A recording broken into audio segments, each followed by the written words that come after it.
नका म्हणलं तर ऐका ना माझं.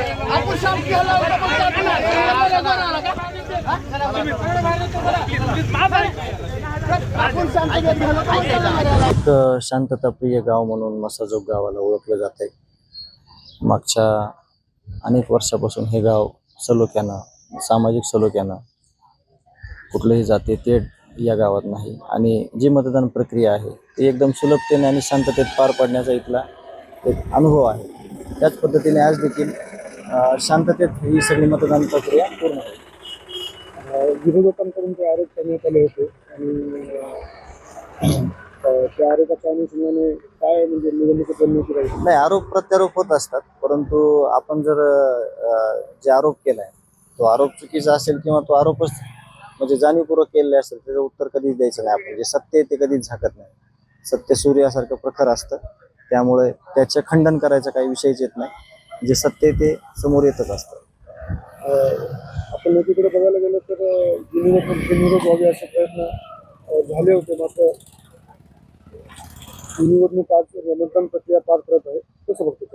नाही, बिनविरोधचा म्हणजे अपेक्षा केली होती आपण. लोकशाहीमध्ये आपण कोणाला म्हणू शकत नाही की म्हणजे बिनविरोध झालीच पाहिजे. आपण एक आशा व्यक्त केली होती, परंतु तसं न होता आज प्रत्यक्ष निवडणूक लागलेली आहे आणि आज निवडणूक प्रक्रिया सुद्धा सुरू झाली. पंचायत मसाजोग पोटनिवडणूक 2026 या याची निवडणूक प्रक्रिया सकाळी 7:30 वाजल्यापासून सुरुवात झालेली आहे. मतदार राजा उत्साहात मतदान करीत आहे, कारण त्यांना माझ्यासारख्या सामान्य कार्यकर्त्यांना जो रोज लोकांच्या सामाजिक असेल किंवा त्यांच्या वेगवेगळे प्रश्न असतील त्याच्यावर जो माणूस सदैव त्यांच्या सोबत आहे, त्यांच्या सोबत उभा राहतो, त्या माणसाला त्यांना निवडून द्यायचे. त्याच्यामुळे माझी मतदार राजा उत्स्फूर्तपणे आता मतदानासाठी रस्त्यावर आलेली आहे आणि मतदार केंद्राकडे मतदान करण्यासाठी जात आहे. अनेक आरोप प्रत्यारोप झाले, त्याच्यानंतर ही निवडणूक होते आणि विशेषतः निवडणुकीची पार्श्वभूमी संतोष देशमुख यांची हत्या आहे आणि त्यानंतरच ही निवडणूक नाही, निश्चितच हा दुर्दैवी घटना आहे की संतोष देशमुखच्या हत्येनंतर आमच्यावर ही म्हणजे निवडणुकीची वेळ आली आणि त्याच्या लोकशाहीमध्ये निवडणूक ही एक प्रक्रिया आहे आणि त्या प्रक्रियेमध्ये ज्या गोष्टी आहेत त्या करणं गरजेचं आहे. त्याच्यामुळे मी त्या निवडणूक प्रक्रियेमध्ये उमेदवार म्हणून उभा आहे. अनेक वेळा जर एखाद्या कुटुंबातील व्यक्ती गेला तर त्या जागेवरती सहानुभूती म्हणून महाराष्ट्राची राजकारणी एक परंपरा आहे, त्या घरच्यांना हे दिलं जातं किंवा बिनविरोध निवडणूक केली जाते. मात्र पहिल्यांदा तुमच्याकडे देखील अशा पद्धतीने होत नाही. बिनविरोध निवडणूक होण्यासाठी ज्या गोष्टी घडायला पाहिजे त्या मसाजोगमध्ये घडल्या नाहीत. त्याच्यामुळं हा उमेदवारी अर्ज राहिलेला आहे. त्यावेळेस मी सुद्धा गावकऱ्यांना विनंती केली, म्हणजे जे माझ्याकडे बिनविरोध करा म्हणून आलते त्यांना मी सुद्धा विनंती केली किंवा मी बी या गावामध्ये सदैव झटणारा व्यक्ती आहे, तुम्ही मलाच यावेळेस एकदा बिनविरोध म्हणून निवडून द्या. पण त्यांनी बी ती विनंती आमची मान्य केली नाही, त्याच्यामुळे ही निवडणूक लागलेली आहे. मात्र अनेक वेळा त्या कुटुंबातील पदावरचा सदस्य निघून गेल्यानंतर अनेक निवडणुका बिनविरोध झालेल्या आहेत आणि विशेषतः तिथं सिंपेती म्हणून जसं की स्वर्गीय लोकनेते गोपीनाथ मुंडे साहेबांच्या निधनानंतर खासदार प्रीतमताई असतील किंवा इतर ज्या निवडणुका होत्या त्यात बऱ्याच पक्षांनी उमेदवार देखील दिले नव्हते.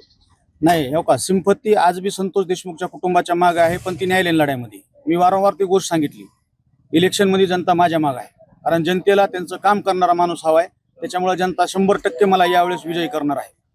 मसाजोगती जनताचा कोणाकडे कौल असणार आहे? मी आता सांगितलं तुम्हाला की मसाजोगच्या जनतेला त्यांचं काम करणारा माणूस हवा आहे. त्याच्यामुळे जनता 100% माझ्या पाठीमागं आहे आणि मलाच जनता विजयी करणार आहे. सर्वात आवाज तुम्ही उठवला होता, त्यावरती आंदोलन तुम्ही सुरू केलं. तुम्हाला असं वाटलं नाही की संतोष देशमुख यांच्या कुटुंबाला बिनविरोध काढावा? नाही, असं का वाटलं की तुम्ही निवडणुकीत उभे राहावं? संतोष देशमुख ज्यावेळेस हत्या झाली त्यावेळेस मी आणि माझे सर्व गावकरी, त्याच्यानंतर सर्व समाज, त्याच्यानंतर सर्व महाराष्ट्र त्यांच्या कुटुंबाच्या मागं पूर्ण एकजुटीनं उभा राहिला. त्यांच्यासाठी ज्या ज्या लढे करणं गरजेचं होतं त्या लढ्यामध्ये सगळे लोक आमच्या सोबत होते, त्यांच्या कुटुंबासोबत होते. परंतु हे राजकीय लढाई आहे. राजकीय लढाई वेगळी आणि न्यायालयीन लढाई वेगळी. संविधानानं मला अधिकार दिलाय म्हणून मी निवडणूक लढवित आहे. त्याच्यामुळं आणि उद्या मी तुम्हाला ह्या अगोदर सांगितलं की संतोष देशमुखच्या प्रकरणामध्ये या अगोदरही आमच्या सोबत सगळं गाव होतं, त्यांच्या कुटुंबासोबत आजही आहे आणि भविष्यातही ज्या वेळेस वेळ येईल त्यावेळेस सर्व गावकरी माझ्यासह त्यांच्या कुटुंबाच्या 100% आम्ही त्याच्या पाठीचा कौल तर चांगल्या पद्धतीनेच मिळेल असं वाटतंय, कारण हे आमच्या मनात नसताना आम्ही सगळे ही जनतेसाठीच केलेलं आहे. त्याच्यामुळे ते चांगलंच करतील असा विश्वास आहे. नेमकं ही पहिलीच निवडणूक आहे त्याच्यामध्ये तुमच्या पती नाहीत. या अगोदरच्या अनेक निवडणुका तुम्ही लढलेल्या होतात. कोणी तर साहजिकच आहे. काय आठवणी आहेत निवडणुकीच्या आणि आता लोकांना काय आव्हान? अण्णा होते त्यावेळेस इतका संघर्ष करावा म्हणजे वैयक्तिक मला लागला नव्हता. जे पाहत होते ते अण्णाच पाहत होते. ती आज त्यांची उणीव फार जाणवत आहे. मसाजोगचे गावकरी नेमकं मतदान कशा पद्धतीने करतील आणि जे अण्णांची स्वप्न आहेत ती तुम्हाला कशी पूर्ण करायची? गावकरी तर चांगलेच असा आमचा विश्वास आहे त्यांच्यावर. ते चांगलेच व्यवस्थित आमच्यासारखंच मतदान करतील आणि स्वप्न जी अण्णाचे आहेत ती खरोखरच आम्ही पूर्ण करण्यासाठी त्याच्यात उतरलेलो आहोत. मात्र विरोधी जे उमेदवार आहेत त्यांनी अनेक टीका टिप्पणी केलेल्या होत्या. कामाच्या संदर्भात देखील टीका टिप्पणी केलेली होती. नेमकं काय त्यांना उत्तर आहे का मतदारच उत्तर देतील? हा, मतदार तर उत्तरच देतील आणि काही नंतर एखाद्या वेळेस धनुभया वगैरे त्यांना सगळ्या माहिती आहे ते करतील त्यावर. खरं तर ही निवडणूक बिनविरोध व्हायला पाहिजे होती, तरी देखील लोकांनी अर्ज भरला आणि निवडणूक रिंगणात उभे राहिले. कसं बघता यांच्याकडे?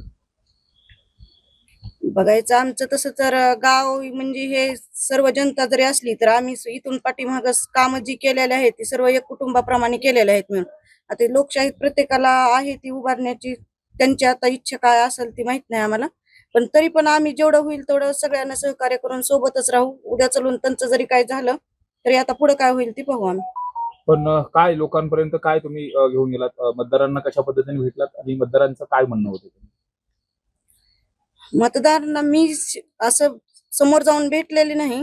ते धनुभैया बाकीची सगळी जनता, कारण मी कुठेच बाहेर जात नाही आणि यावेळेस पण मला बाहेर असं जावं पण वाटलं नाही. ही माझ्यावर वेळ यायलाच नाही पाहिजे होती पण ती आली.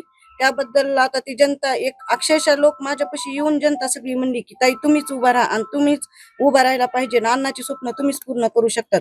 त्यामुळं मी असं प्रत्येकाला काही म्हणलं नाही, त्यांनीच आम्हाला मदत केली. महाराष्ट्रातील ताज्या बातम्यांसाठी बघत रहा टाइम्स टुडे टीव्ही. सोबतच शेअर करा, सबस्क्राईब करा आणि बेल